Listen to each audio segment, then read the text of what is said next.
ادبی ورق کے ناظرین کو خوش آمدید۔ میں خرم شہزاد ہوں اور آپ دیکھ رہے ہیں پروگرام بات یہ ہے۔ آج اس پروگرام میں ہم ایک نہایت اہم موضوع پر گفتگو کریں گے۔ چند روز قبل کراچی یونیورسٹی کے دروازے پر ایک استاد کی طرف سے خودکش حملہ کیا گیا۔ چینی اساتذہ مارے گئے۔ یہ حملہ ایک انتہائی افسوسناک واقعہ تھا، سو اس کی جتنی بھی مذمت کی جائے کم ہے۔ وہ خاتون کون تھی؟ اس کا تعلق کس دہشت گرد تنظیم سے تھا؟ ان باتوں پر توجہ دینے کے بجائے کچھ اور عوامل ہیں کہ جن پر غور کرنے کی ضرورت ہے۔ عین ممکن ہے کہ آج کے اس موضوع کے بارے میں جان کر آپ لوگوں میں سے کچھ کو حیرت ہو، کیونکہ جس چینل پر ہم گفتگو کر رہے ہیں یہ ادبی چینل ہے، یعنی ادبی ورق۔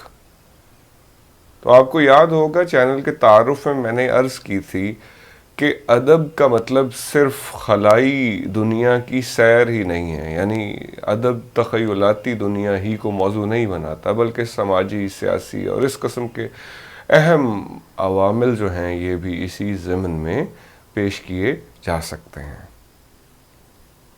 تو ایک استاد کی حیثیت میں یہ سمجھتا ہوں کہ یہ ایک انتہائی افسوسناک واقعہ تھا، سو اس پر اظہار خیال کرنا ضروری ہے۔ اس افسوسناک واقعے میں سب سے اہم پہلو یہ تھا کہ خودکش حملہ کرنے والی ایک ٹیچر تھی۔ یہاں ہمیں اس حیثیت پر غور کرنے کی ضرورت ہے جو ٹیچر کے پاس ہوتی ہے، یعنی وہ منصب کہ جس میں ذہن سازی بھی شامل ہے۔ یعنی کوئی ٹیچر اگر تخریبی سوچ کا مالک ہوگا یا ہوگی تو یہ ممکن نہیں ہے کہ وہ زہر جو سوچوں میں ہے طلبہ تک منتقل نہ ہو۔ ایک استاد ہونے کی حیثیت سے میں سمجھتا ہوں کہ کوئی بھی استاد اپنی سوچوں کو اپنے شاگردوں سے چھپا نہیں سکتا۔ سو ہمیں یہاں ایک ٹیچر کی حیثیت پر غور کرنے کی ضرورت ہے، اور ساتھ ہی اس بات پر غور کرنے کی ضرورت ہے کہ ہم اپنے سماج میں جب مختلف اساتذہ کو دیکھتے ہیں تو کیا سبھی اساتذہ اپنے منصب سے واقف ہوتے ہیں یا ہوتی ہیں؟ کہیں ایسا تو نہیں کہ بہت سی ٹیچرز یا بہت سے ٹیچرز اس وجہ سے ٹیچر بن جاتے ہیں یا جاتی ہیں کہ انہیں کچھ اور کرنا تھا، اور جب اس میں ناکامی کا سامنا کرنا پڑا آخر استاد بن گئی یا بن گئے۔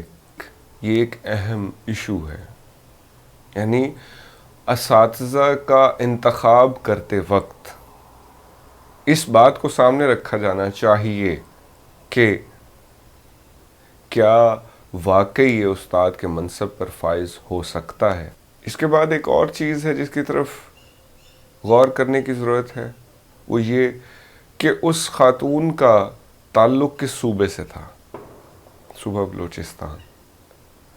بلوچستان کو بہت سے مسائل سے دوچار کہا جا سکتا۔ انہی میں سے ایک بنیادی مسئلہ غربت ہے۔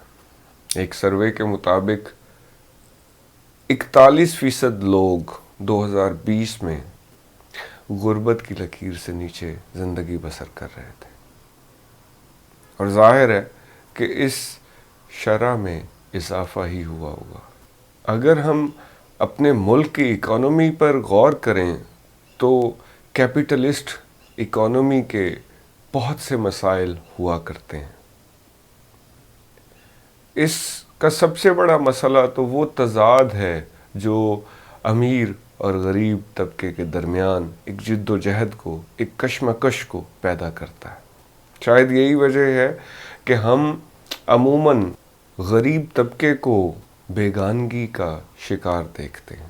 یہ ایک ایسی بیگانگی ہے، ایک ایسی مغایرت یا ایلینیشن ہے کہ جس میں پریویلیجڈ طبقہ ادر سمجھا جاتا ہے۔ یہی وجہ ہے کہ جب کبھی احتجاج ہوتا ہے، اس کی وجہ کوئی بھی ہو، تو ہم دیکھتے ہیں کہ لوگ بغیر کسی جھجک کے بڑی بڑی گاڑیاں توڑ رہے ہوتے ہیں. تو اس توڑ پھوڑ میں ایک بڑی وجہ لوگوں کی محرومی بھی سمجھی جا سکتی ہے، جس کی وجہ سے وہ دوسروں کو یعنی امیر طبقے کو اپنا ادر سمجھتے ہیں، اپنا دوسرا سمجھتے ہیں.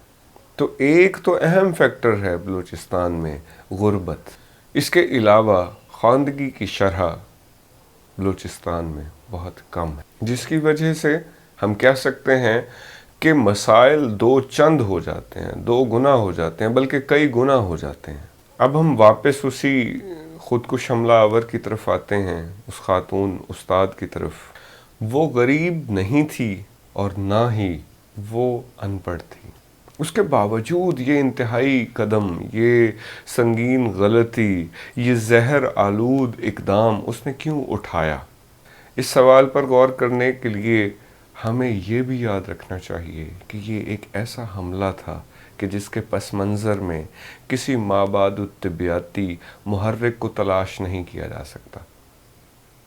یعنی آپ لوگوں کو یاد ہوگا کچھ عرصہ قبل، کچھ سالوں پہلے تک ہم نے اپنے ملک میں طالبان کے عفریت کو، دیو کو دیکھا، اور الحمدللہ ہمارے ریاستی اداروں نے اس مصیبت سے جان چھڑوا لی. لیکن اس میں اور اس حملے میں، جو حملے پہلے ہوا کرتے تھے اور اب یہ جو حملہ ہوا ہے، ان میں ایک بنیادی فرق ہے.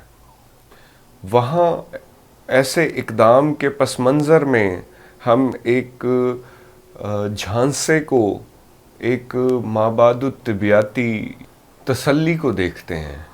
یعنی جو لوگ خودکش حملہ آور تیار کرتے تھے، ان کی ذہن سازی کرتے تھے، تو وہ ذہنی طور پر ان لوگوں کو، خودکش حملہ آوروں کو تیار کرتے تھے.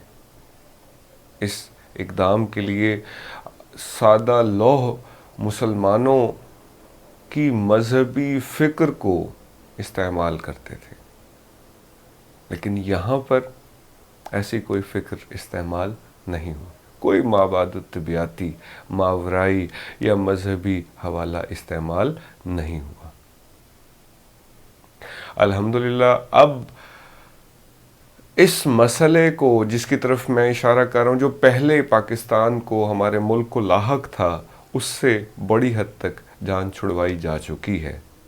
لیکن یہ جو ایک واقعہ ہوا، افسوسناک واقعہ کراچی یونیورسٹی میں، اس کی نوعیت میرا خیال ہے کہ زیادہ سنگین ہے. آخر میں یہ کہنا چاہوں گا کہ یہ وہ وقت ہے کہ جس میں پوری قوم کو متحد ہونے کی ضرورت ہے. یہ لسانی، فرقہ وارانہ اور اس قسم کے دوسرے بہت سے حوالے ہمیں ایک دوسرے کا دشمن بنا سکتے ہیں. بہرحال آخر پر ایک امید، اگرچہ کراچی یونیورسٹی کے گیٹ پر رونما ہونے والا واقعہ بہت افسوسناک تھا، لیکن ہمیں اپنے ریاستی اداروں پر بھروسہ کرنا چاہیے. انشاءاللہ ہم اس مسئلے پر بھی قابو پا لیں گے کہ جس طرح پہلے مسائل پر قابو پاتے آئے ہیں. بہت شکریہ.